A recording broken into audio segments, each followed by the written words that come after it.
What's up, everyone? Welcome back to the Fantasy Files, where we talk about our favorite fantasy books and topics.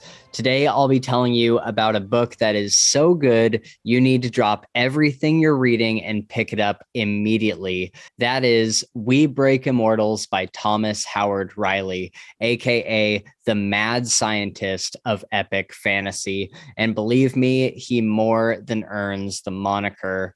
If you enjoy our content, please be sure to headbutt those like and subscribe buttons down below, as well as ringing that little bell icon to get notified when we put up new videos. You can also follow us on Twitter at Files Fantasy if you want to see updates on what we're reading at the moment, along with a bunch of probably bad fantasy and sci-fi takes. A little side note, I am feeling a little under the weather recently, and my allergies are going crazy. My throat has been a little scratchy, so this video may have more throat clearing and sniffling than normal, but I'll try to edit it out where I can. As for upcoming videos, we have a more topical podcast episode with our friend Julian from Between the Lines, and that's getting posted in a few days. And tomorrow we are recording 2 podcast episodes, one with Holly Tinsley and RJ Bailey, the author and narrator, respectively, of The Hand That Casts the Bone, which is, of course, the sequel to We Men of Ash and Shadow. And we'll be having a big discussion on her new book, and just kind of chatting with them for a bit. It should be really fun. Also, we'll be having a episode with Thomas Howard Riley where we do a spoiler-free section about the book that I'm discussing today, and then as well as a big spoilery deep dive. So if you've already read this book, or if you're checking out this video and then reading We Break Immortals, that is the perfect upcoming episode for you. I also have a review for Horizon Forbidden West ready to be edited, but I just need to get all of the screen capture and stuff like that ready to go. So keep your eyes out for that. That should be out sometime in the next month, I guess, next few weeks. With all that out of the way, let's talk about this book. So basically, I had seen Thomas post a bunch of stuff for We Break Immortals for a while before it came out. It is an indie book, by the way. And as it got closer and closer to release date, my interest went from mildly interested to very interested as he posted more and more kind of snippets about it. Finally, he posted some stuff about sending out advanced reviewer copies, and I said, what the hell? Why not? I made sure to tell him that I read physical media very slowly, so my review wouldn't be out for a while. But he was nice enough to send me one anyway. Also, speaking of which, there is no audiobook for this one yet. I've practically been begging him to get an audiobook together because it would be so good. But it seems like that is still in the process of getting worked out. So this book shows up. I started reading it on Christmas Eve, which should tell you how big of a book it is if I'm just now finishing it. I read slowly because I work a lot, but not that slow. Matter of fact, it's so heavy that I ended up having to buy the Kindle version because it was literally getting too heavy to read. I would lay on my back and hold it in front of my face, and it would fall down all the time if I got too tired. Where's the prince? Say hi, Hank. Hi, Hank. But I started reading this book, and from the very first chapter, I was completely hooked. I would literally stay up sometimes until 4 a.m. because I had to do just one more chapter. It quickly became a part of my getting ready for bed routine, and I looked forward to reading it every single day. I would think about it while I was at work listening to other audiobooks. And now that it is over, I literally don't know what to do with myself. It actually feels like a huge part of my life is just missing now. But it seems like he is well into writing the next one, so it shouldn't be that way for long. So now that I've gushed about it a bit, more of that later, let me tell you what this book is actually about.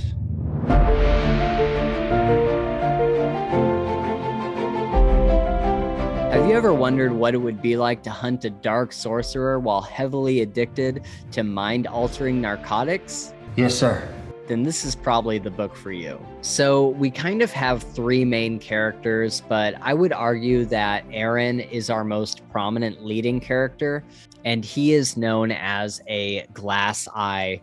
These glass eyes hunt dangerous magic users who have not been registered by the rulers of the land to make sure they keep their powers under control, and they are known as rogue users. The reason these rogue users are so dangerous is that magic is extremely, extremely powerful in this world.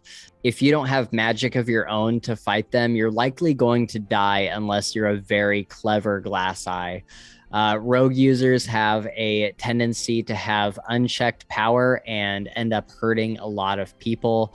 There are magic users who aren't as feared as well, and they have been registered by the ruling class and are kept under various supervisions and restraints to make sure that they do not harm others with their magical abilities.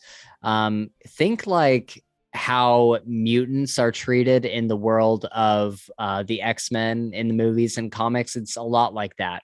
Glass eyes don't have any magic of their own, but they do go through very intense training in essentially what amounts to crime scene investigation and rogue user hunting techniques. And they also have an arsenal of tools at their disposal to see the traces left behind in the world around them by magic. So getting back to Aaron, he is a young guy, probably in his 20s, who thinks of himself as the best at what he does, as he was trained by one of the most famous glass eyes in Amagon, his home region. He is calm and collected, but ultimately driven by his own pride and ego. And at the beginning of the book, he definitely needs to get brought down a peg or two.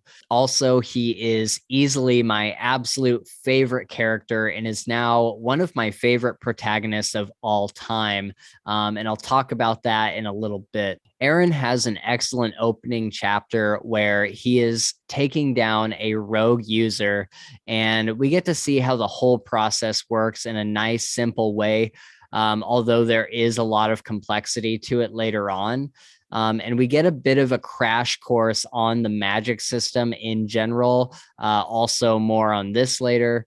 He takes down his mark that he's chasing, and we see him relaxing afterward and find out that he is heavily addicted to a drug known as Malagain, which over the course of the book, I kind of came to understand it as a bit of an opiate with some upper qualities as well. I believe it helps him focus, but also relax, kind of like Ethic from the Fallen Blade series, if you've read that one.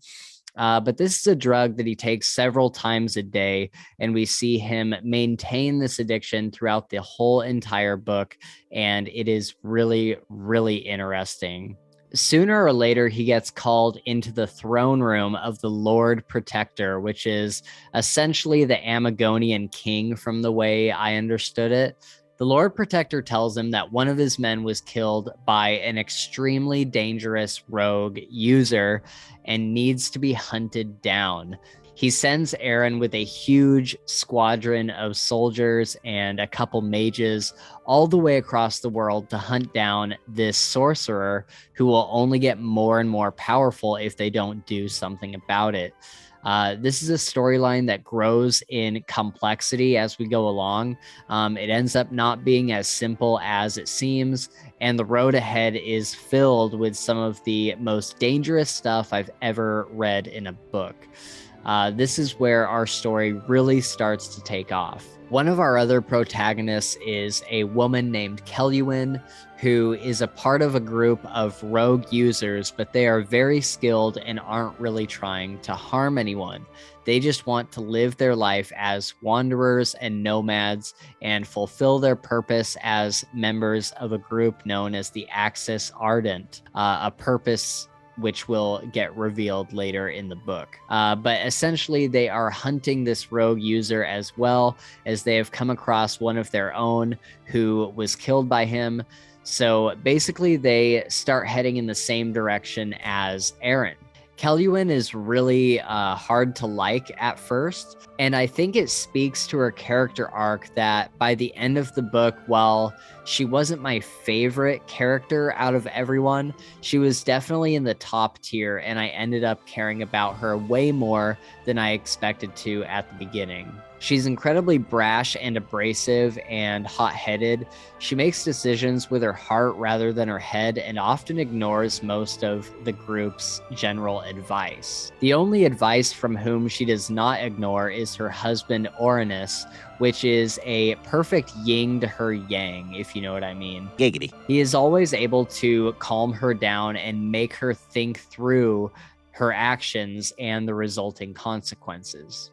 Deep down, Kellywin really loves her friends and wants to protect them at all costs.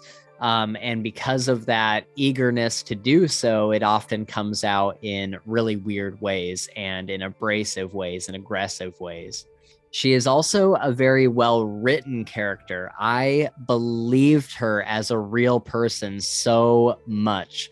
There was a lot of depth to this character, and you can really tell that Thomas took his time crafting her backstory and overall mentality. Then we have Corin. Corin was absolutely one of my favorite characters. There's not actually a lot of depth to him, not because of Thomas's writing, but because he is just the most wonderfully shallow person ever. And that's just how he's written. He is 100% the comic relief in the story, and he calls himself Corin the Magnificent, because he believes that he is the best thing to ever happen to the good end of a sword and women's vaginas. When we first meet Corin, he is a mercenary doing freelance work, and when the job goes sideways, he joins Aaron on his quest with his longtime ally, Rydos, who, if I'm correct, I believe is something like a half-elf. He lives for a really long time. There's lots of jokes about it. Corin is a character that didn't take any time at all to grow on me. I liked him from the first page he was on, and he is just so innocently prideful, truly believing that he is God's gift to mankind. And I really love that about him because he's not like in your face arrogant. Like he's not like trying to prove anything. He just truly believes that he is this like really fantastic person that everyone should be, proud to be in the company of. He has several ongoing jokes throughout the book, and one that has a really fantastic payoff by the end. But he is actually a really good sword wielder. All of his boasts are mostly backed up by his charm and his deftness with a blade. And his action scenes are definitely some of the very best in the book. There's lots of side characters I absolutely fell in love with. I feel like most of them are super fleshed out and fully realized. And Thomas is not afraid to kill them. So be ready for your emotions to be all over the place by the end of this book. But basically, we're watching all these characters through their individual journeys. And as you can guess by the cover, at some point, they all kind of meet up in one place, and they may or may not be too friendly with each other. Most, if not all of our POV and side characters are in some way trying to hunt down this rogue user who has caused so much trouble throughout the kingdom. Everybody kind of has their own reason for going after him. If I tell you too much more about the story itself, I start to get into spoiler territory. So why don't I tell you a little bit about this fantastic magic system?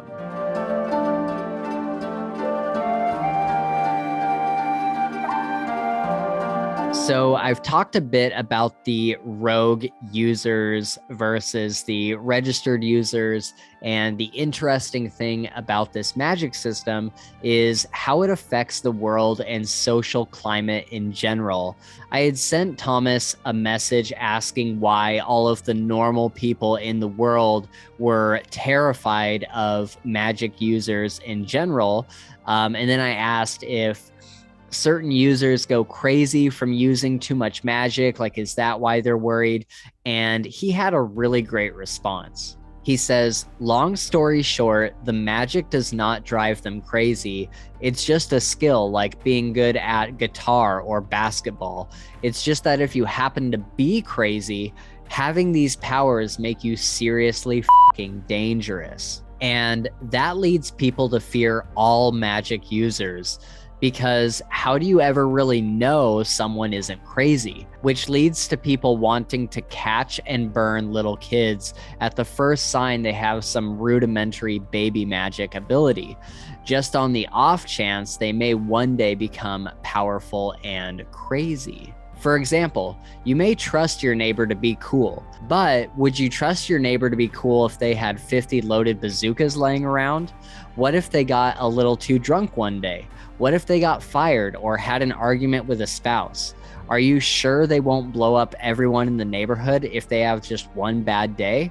That's the kind of public societal fear this is. I thought that this was an incredible answer to this question, and it really shows that Thomas has thought through all of the details of his world, and he really has. He's even created an entire history for this world, 99% of which didn't even make it into this book. So let's talk about what these dangerous magic users can actually do. So the book goes into a ton of detail on the magic system. A lot of it gets thrown at you really fast, but I recommend just going with the flow. And even if you don't understand it all at first, Thomas does a really good job at reiterating what each part of the magic system does every few chapters when it's relevant. So there's a lot of time to soak it all in. Personally, I think that it may have been a little too much for the first book.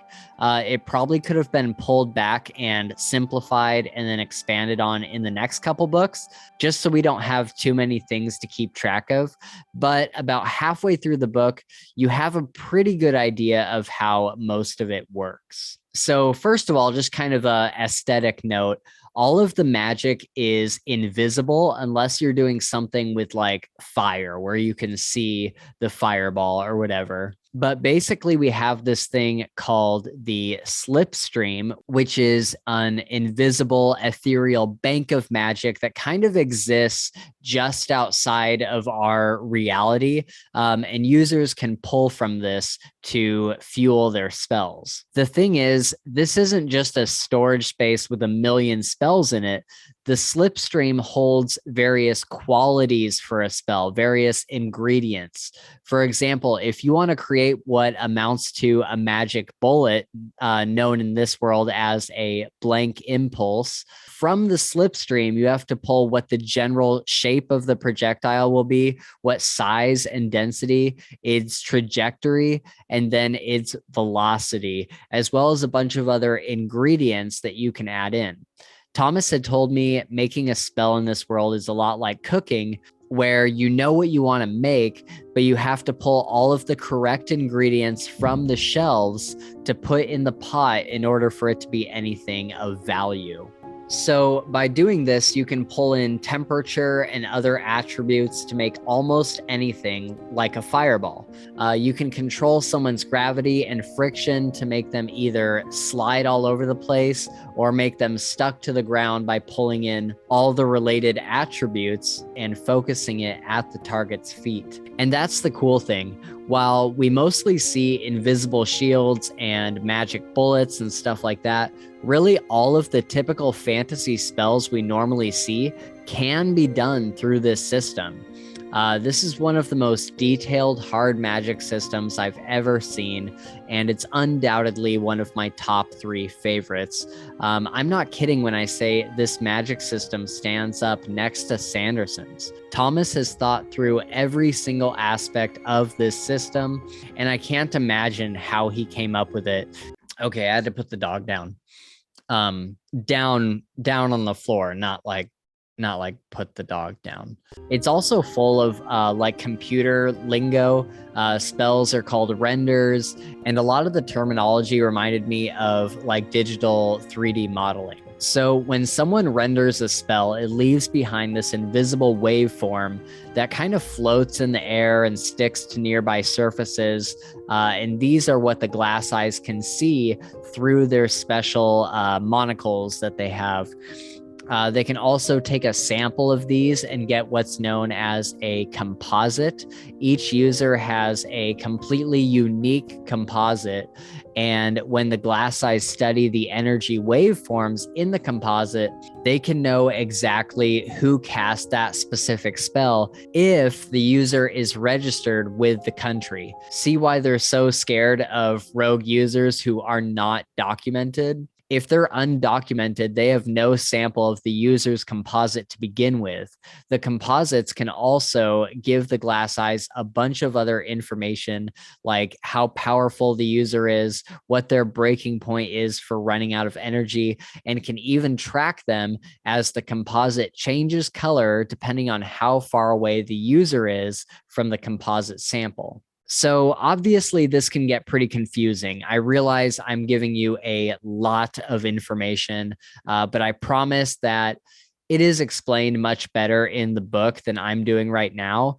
And if you get confused, I'm sure Thomas would be happy to talk with you over on Twitter and clear up any confusion. I ended up messaging him quite a bit and ended up having some really fantastic conversations about the whole magic system and the world.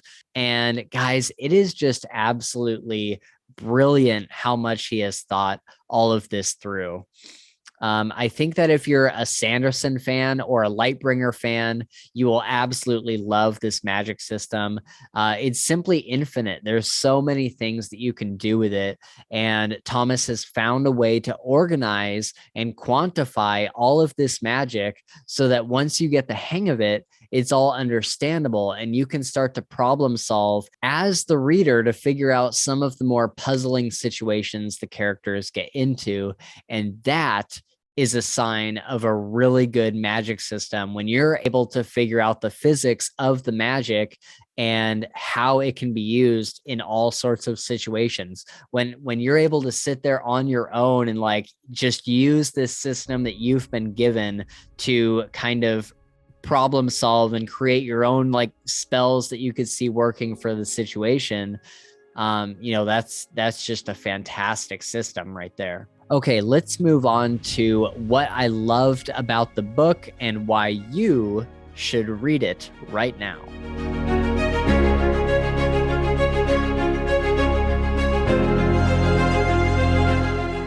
So as of right now, We Break Immortals is my #1 favorite book of the year and is now in my top 5 favorite fantasy books, period. The only thing that might be able to knock it down in the ranking is the next King's Dark Tidings book later this year. But this book was an amazing experience for me. This book is an epic fantasy lover's wet dream. The characters are incredibly well written and extremely unique, while not being too unique as to feel odd in any way. They fit fairly comfortable archetypes on a foundational level, but are also very exciting as you learn new things about them. I can honestly say I've never read these characters before anywhere else. Same goes for the story. We have a quest that our characters are set out on, and the general format feels somewhat familiar, where the actual plot is completely unique to anything else that I've ever read. So I would ask, are you ready to step into more complex and deep fantasy novels, but aren't quite ready to get into something as daunting as Malazan or Wheel of Time?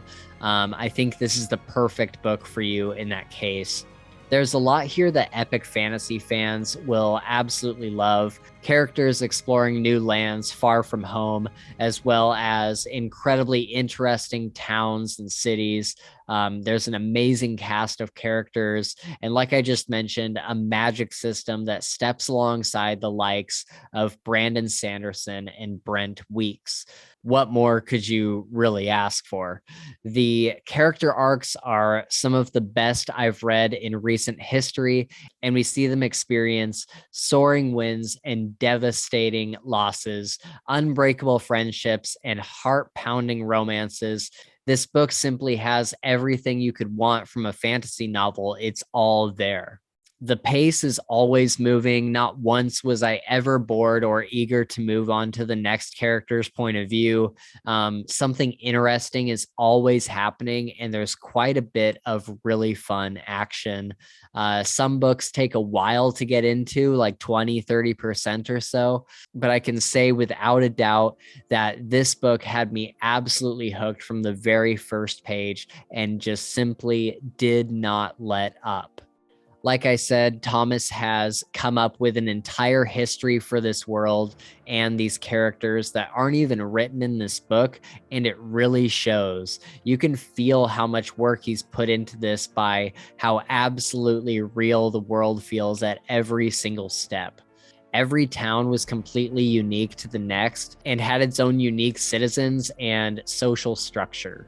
Not to mention the relationships that are formed throughout this journey, romantic or otherwise.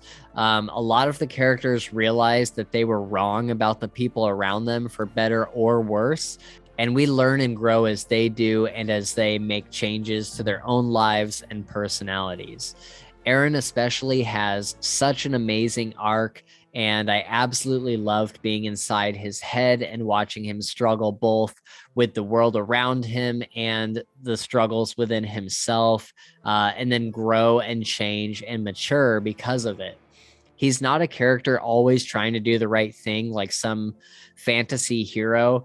He's just a guy who can't even wield a sword and is a highly functioning drug addict, dead set on his mission to prove that he is the best glass eye to ever live. He's driven by pride and ego, but learns that there are things that matter more than that. He makes tons of mistakes along the way that have horrific consequences and has to live with them. There's also some really great romantic subplots, and the perfect amount of it too. It never feels like it's the reason for the story and doesn't step on the main plot's toes. It's just something that's kind of happening as we go along. And we see many different aspects to this. We have a married couple, a bashful new couple kind of figuring it all out for the first time, and a terminally single career bachelor. I enjoyed the romance in this book so much, and I think that it has probably the best sex scene I've ever read. It's detailed while not being way too much, and is honestly extremely poetic in the way that it's handled, and it does a lot for the story. This book is simply just so endearing in so many ways. And every time I sat down to read it, it just felt cozy and comfortable. Honestly, I want to reread this as soon as possible. Once an audiobook comes out, I could see myself rereading this several times over. I really believe this is a book that any fantasy lover will absolutely adore, especially if you love epic or quest fantasy. As most of you know already in these reviews, I do talk about the good and the bad so that you can make a more informed decision.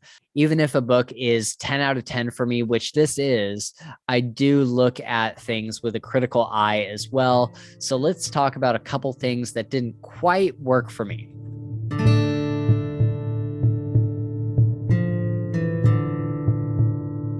So the main issue that kind of nagged at me throughout was that there are a lot of typos, probably 2 or 3 per chapter on average.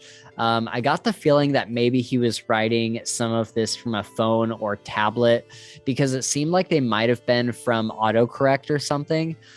Sometimes a word that was supposed to be like not would instead be now. And I know that my autocorrect often does that kind of thing to me, but it was never enough to where I didn't know what the sentence was supposed to be. Most of the time, I was able to kind of glance over it and keep on going without a hitch. So overall, it wasn't that bad, but you definitely start to notice it as you get farther and farther in this very long book. Like you're going to be reading this for a long time, so you're definitely going to notice it over that many pages. An audiobook will definitely help this when it's eventually released, because then you won't see any of the typos, so it won't really matter. But it definitely needed another round or two of edits, both for spelling and honestly, maybe to trim some of the fat from certain sections. Like I said, there's a lot of history to this world, and it's all really interesting, but sometimes we would get really long exposition dumps about who the previous kings were and stuff like that, which really could have been trimmed down quite a bit for more concise chapters, I think. Early on, a lot of these exposition dumps came through dialogue, which didn't feel quite natural for the characters. And while some of it was necessary to the story, I think it could have been conveyed in a different way. And some of it could have been trimmed out altogether. It definitely gets better as the book goes along, and there's other ways that we get information and stuff. And again, all of it was interesting, but there's so much story to get through that I think for me, it might have just been better to get back to what was going on in the main plot.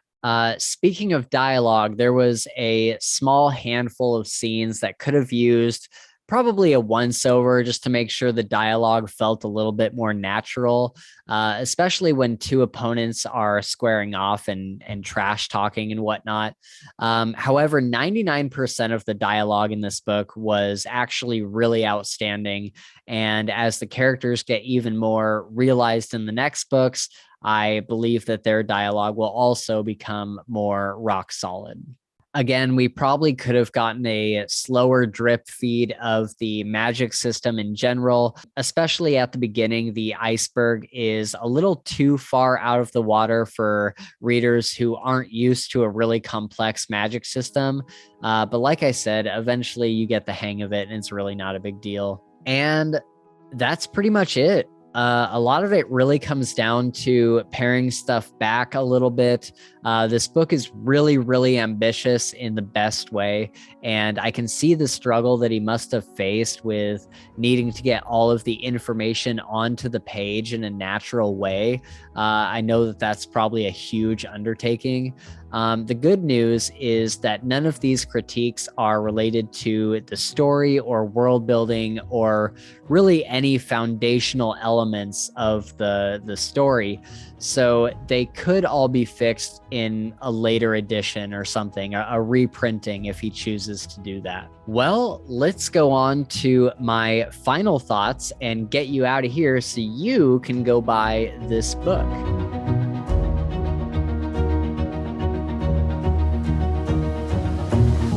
So overall, I think it's extremely clear that I absolutely love this book. It really makes me reconsider the next King's Dark Tidings book being able to knock it down from the #1 spot for 2022. I just don't really see it happening unless that book is absolutely outstanding. And you guys know how much I love my King's Dark Tidings. I just think this book has absolutely everything you could possibly want. For epic fantasy fans, it's an obvious choice.